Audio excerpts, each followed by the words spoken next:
Ayun nga. At nagprepara sila ng mga silya, ang ating Pangulo at saka yung may bahay dito sa pagdarausan ng ating meeting. Kaya kayong mga kasama ay ang ating kahilingan ay kung maaari kayong lahat ay pumunta. At para din sa ating gagawin pagtitipon, narito ang ating Chaong Quezon Vendors Ambulant Organization. Kung ano yung ating mga katanungan at nais nyo pang malaman at kung ano pa yung dapat natin pag-usapan, kung alin yung maganda at kung alin yung hindi natin nais, ay kayo pumarito para ating matalakay ngayong araw na ito.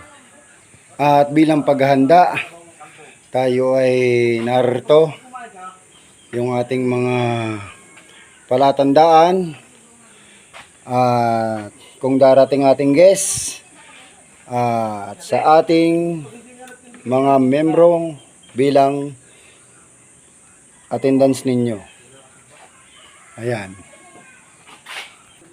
Kaya ano pang inaantay ninyo ngayong Mayo 23, 2026? Inaantay namin kayo rito upang matalakay kung alin yung napag-uusapan natin na hindi nagiging malinaw para dito sa ating samahan na ninais naman natin lahat na ito ay maganap at kahit paano naman tayo napahintulutan ng ating sangguniang bayan tayo binigyan at pinagkaloob sa atin na itong atin ang ginagawa ay maging legal sa kanilang pag-aproba sa ating accreditation.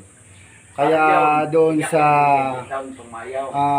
hindi tukoy ang mga nangyayari, tayo na may umiiwas sa samut-saring usapin at sa samut-saring alam natin na magiging problema, ay iwasan natin yan. Kaya hinihiling ko na kayong mga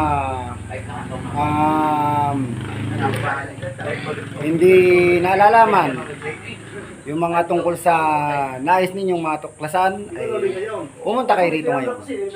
Kaya yun lamang, maraming salamat sa inyo at palagi kayo mag-iingat. Alam naman natin na ang ating hanap buhay ay sa ganitong pamamaraan ay ito'y hindi agad natin magawa.